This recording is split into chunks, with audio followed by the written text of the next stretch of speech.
Hello and welcome to the Daily Mill for Wednesday, the 1st of December 2021. Now, in today's Mill news, we had this.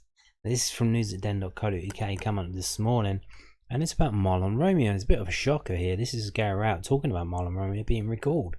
So what is he saying here? So Millwall boss not ruling out recalling defender from Portsmouth and drops hint about scenario. Millwall manager Gary Rowett hasn't ruled out a January recall for Mahlon Romeo, but hinted that might only happen if another club make a successful bid for him. Romeo, 26, is on a season-long loan deal at Portsmouth, but the Lions have a real recall clause next month. Even though it is only a temporary deal, Romeo spoke about his 5.5-year spell with the Lions in the past tense after his move to Pompey in August. Rowett also has Danny McNamara, Ryan Leonard and Billy Mitchell who can play right wing back, so it appears unlikely Romeo will play for Millwall again. Romeo could also have interest from other clubs in January as he continues to have a strong season on the south coast. He has played 18 times for Portsmouth this campaign. Pompey boss Danny Cowley was asked this week if he would be interested in a permanent deal for the defender, and he said it would be tough for us. We'd love to have him. He told this to the news in Portsmouth. It's been a good loan for both of us. He's been a machine, really good. He was short of games when he first arrived, but he soon got fitter, more athletic and powerful. We're seeing, for me, one of the best right backs in the Championship. Romeo signed a new long-term deal in March 2020 and would command a significant fee. His performances this season for a side just outside the League One playoff places could catch the attention of other sides with more financial muscle than Portsmouth.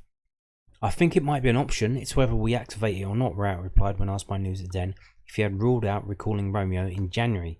Danny has spoken about them not being able to afford to make a deal permanent, or maybe another club might be able to afford to make the deal permanent. We're open-minded. Like I said before, Mahlon wanted a fresh start. He has spoken quite a lot down there about needing a fresh start. We're open-minded in January, but he's our player. He's under contract with us, and I would say he's done really well. We'll see what the options are in January. So there you go.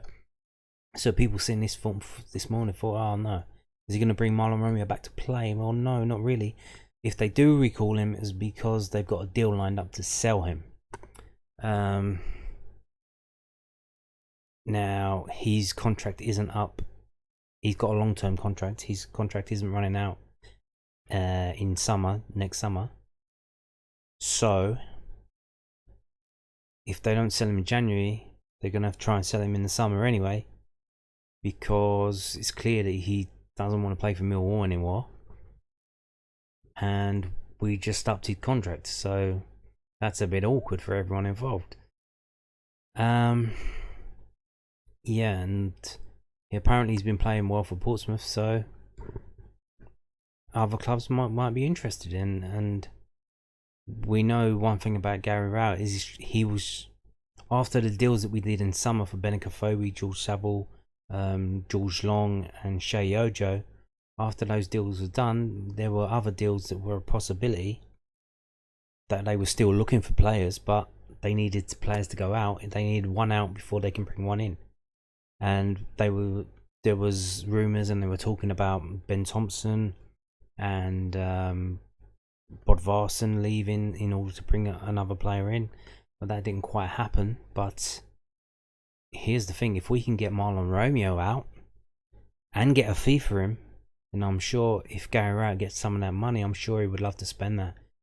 Ideally in bringing in a striker or someone attacking, but a lot of fans seem to think that the problem we have with our squad in terms of attacking is down to the formation and the style of play.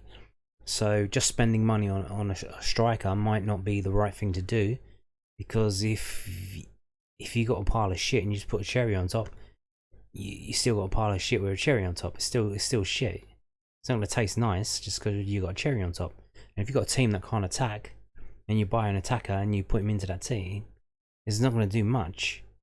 It's especially if it is a style of play. I mean, we will see. So, but I'm pretty sure if a deal can be done for Mahlon Romeo to leave and for Gary Rowett to get some money to improve the squad, I'm sure he would very much welcome that.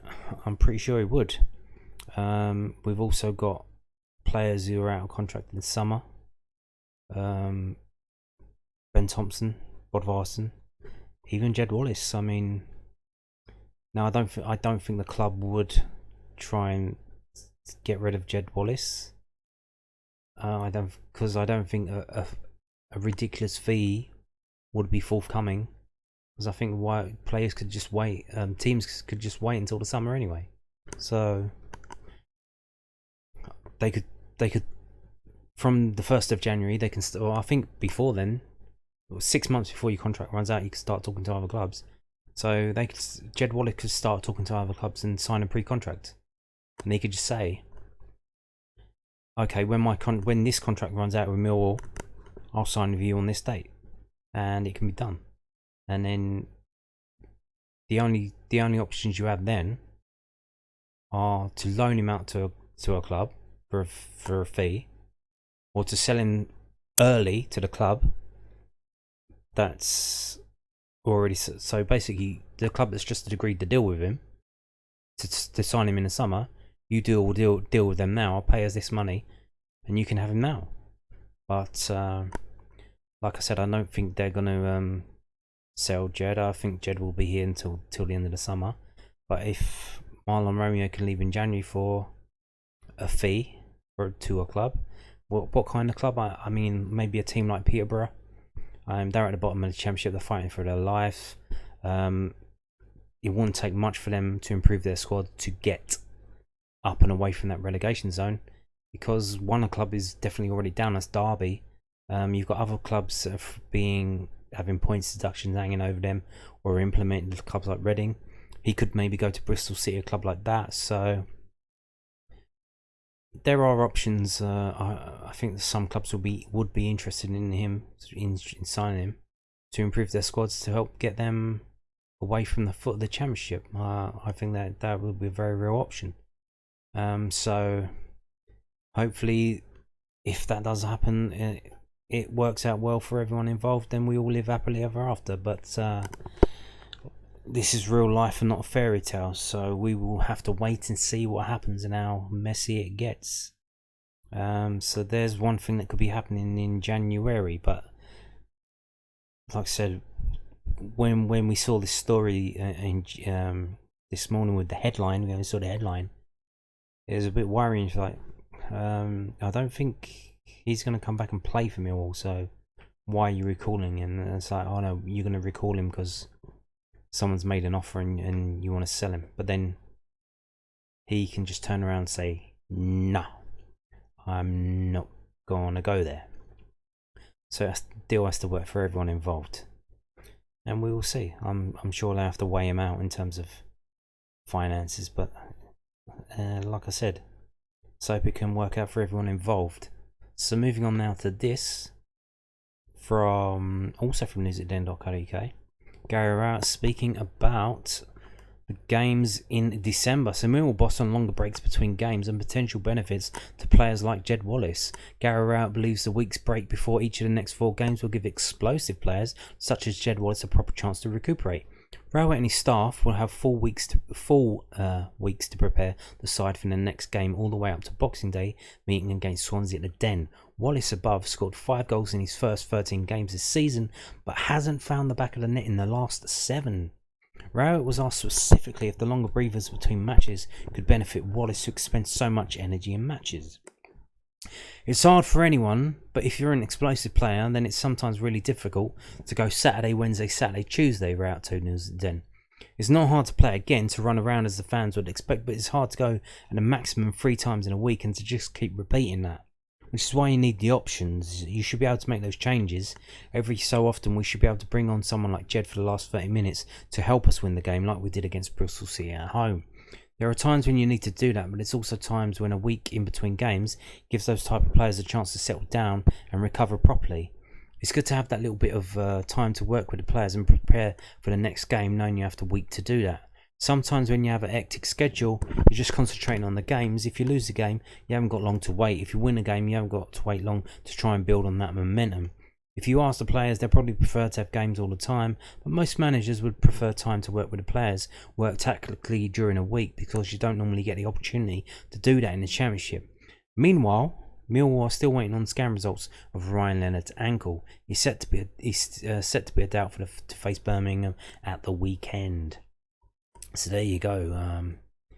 Breaks breaks for players. Hopefully that will improve the performances.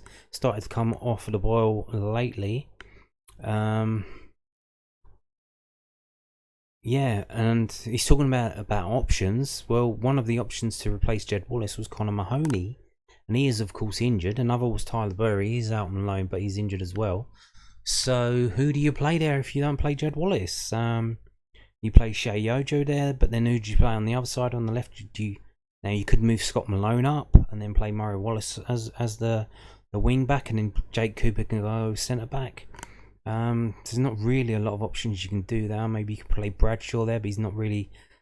Is he that outside right type like Jed Wallace? I don't know. Maybe you should go to a flat 4, but I see that Rowett won't do that. He's got his system, and he wants to sign players to play in the system. So who's he got that can play in that system? I don't know. Maybe you play Beneka Fobi there and play Matt Smith down the middle, play Bradshaw down the middle. I don't know, but because Connor Mahoney is injured, Wallace is playing every game, 90 minutes every game basically. They did sub him off the last couple of games, and the last couple of games he hasn't been playing. He didn't play very well the last couple of games at all. Really wasn't. Even in the 1-1 draw against Bournemouth, didn't really do much, to be honest with you. But hopefully against Birmingham we can see something happening. And like they say, with where the games are just on Saturdays for December, until obviously in the New Year's, hopefully we can see the old Jed Wallace come back. That would be good. Help us get up that table. So moving on now to this. Now this is from millwallfc.co.uk, and I told you yesterday about the under-23s result, and I brought you the match report from the opposition. Now I'm going to bring you a little match report, not really a match report, it's just a little note from the Millwall side. So Millwall under-23s drew 1-1 Bristol City at Calmont Road in the Professional Development League on Tuesday afternoon. Callum Wood's goal on 76 minutes looked to have set up Kevin Nugent's side for a first home loss of the campaign, but Seb Drost stepped off the bench to pounce with 6 minutes to play to secure a share of the spoils. Next up for Millwall under-23s is a home game with Cardiff City on Tuesday the 14th of December. And so these are two tough games for Millwall. Bristol City are second, Cardiff are top. Cardiff were unbeaten a couple of games ago. Last time I looked at the table, they had a 100% record, and they'd only conceded like 4 goals in like 10 games or so. And their manager was Steve Morrison, who was doing so well. He got a chance to take the job of the first team at Cardiff. So that will be a tough game coming up. I believe that's at the training ground as well. I think the next one at the Den is scheduled to be the Charlton game in January, so that's a long way away. Might not even happen then if the weather's too bad and the ground's a bit cut up. They won't bother with that. But we're going to start to see. Obviously, they relayed the pitch in the summer, and we should start to see if it's holding up. Because the weather this week has been absolutely atrocious, constant rain and very cold weather, frosty and whatnot. So we'll see how this pitch is holding up. Anyone going to the Birmingham game, have a good look at the pitch and see how it is. So the team for Millwall were Wright, Smith, Garande, Allen, Ockley, Topolodge, Boateng, O'Brien, Briscoe, Abdul Malik, Davis, who the only substitute is Drost coming on for Davis on 58 minutes. The subs not used were Walker, Gilmore, Leahy and Babajide. So there you go. So that is the match report from Millwall FC. They've no wonder they waited a while, because they did have some pictures to go with it. So I imagine they were waiting for them. So there you can go to the team. A bit confusing, the Bristol team there, playing in all black, black shirts, black shorts and black socks. A bit weird. Did someone buy? Are they in mourning for someone? I don't know, but there you go. There's Abdul Malik, Tyrese Briscoe there.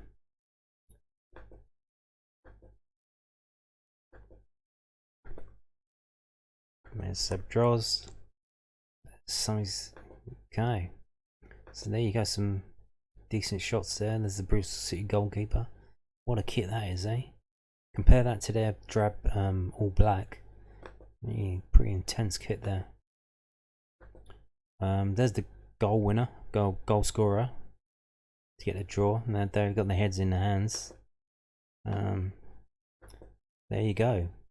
So that's photos from the match yesterday.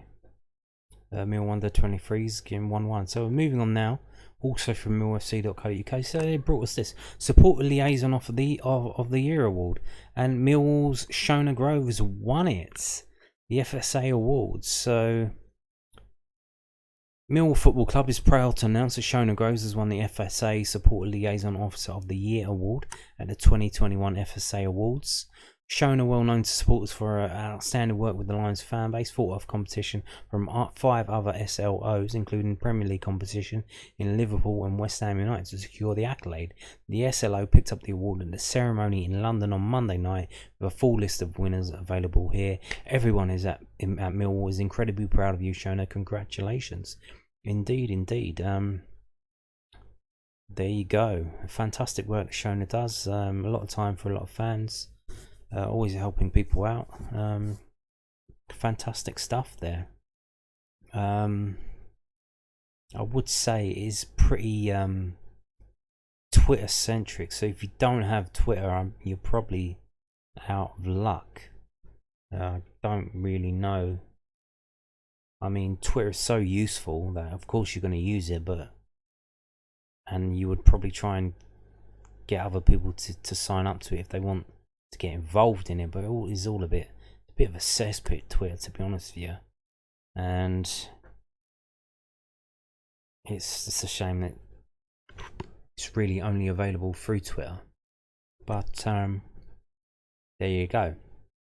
So moving on, also from millfc.co.uk, this chap, Brian Woods. So Lions, to honour Brian Wood's Ultimate Sacrifice Challenge, is going to do a lap of honour at half time. And here he is. Now, what did he do? So following the completion of the Ultimate Sacrifice Challenge, Brian Wood, MC, will undertake a lap of honour at half time during this Saturday's Sky Bet Championship match against Birmingham City at the Den. On 1st of November, Brian began his tribute to our fallen from Iraq and Afghanistan conflict by running a minimum of 26 miles per day for 25 days, and finished his remarkable feat with a total of 685.1 miles in the bank. Starting from a different military barracks in the south each day, Brian dedicated every mile to each individual that lost their life during the conflict.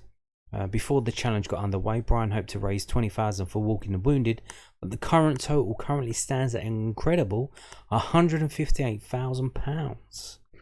So there you go. And anyone wishing to donate to Brian can still do so by clicking here. For more on the challenge, and they've got more information there. So this chap's going to be doing some more running around a Den. Presumably while you all give him a round of applause for doing an incredible thing, running 26 miles. So it looked a bit weird in 26 miles every day for 25 days. You would think, why not 26 days? And then you think, well, each mile was dedicated to an individual that lost their life during the Afghanistan-Iraq conflict. So I imagine that's why, because you wanted to do exactly 685 miles, so had to do it over 25 days, and that's what it is. That's absolutely incredible. I know, was it Eddie Izzard did something similar before? Yeah, just even the thought of doing 26 miles once is insane. I don't know if any of you ever run that. I did a. It wasn't even. No, I didn't even do a half marathon. I did a 10k once. That was something, boy. I couldn't imagine doing 26 miles. But there you go. He did 25 of them in a row, one a day.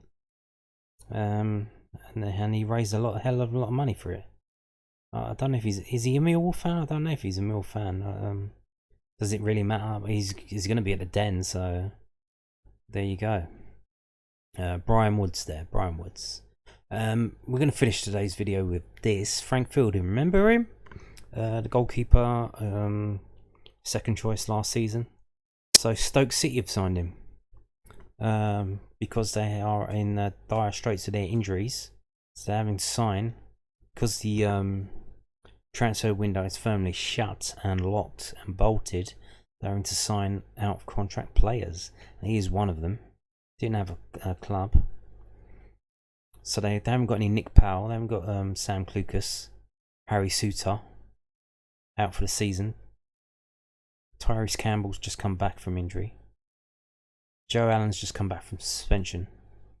Joe Bursick, the goalkeeper, got injured on under 21 duty for England. So they've signed Frank Fielding. That's how desperate they are now. The reason why I mentioned this, two reasons. Frank Fielding was with us last season. But Stoke City, they were in the playoffs. They've just been slipping down a bit. They're now in 7th. They are just above us. This is an opportunity to push on for us. They are in trouble. Now they still got a 4-point gap on us. But if we need to be winning some games, especially starting against Birmingham this Saturday, and we can take advantage of Stoke City's problems. You need to strike when you get the opportunity, and this is an opportunity not just for us but all these other teams around us, the same number of points. The teams above us are faltering. Stoke is one of them. They have massive injury problems. We need to take advantage of this, and we need to do it now, starting on Saturday against Birmingham. So let's go, and we will see how we do. Thank you for watching. Goodbye.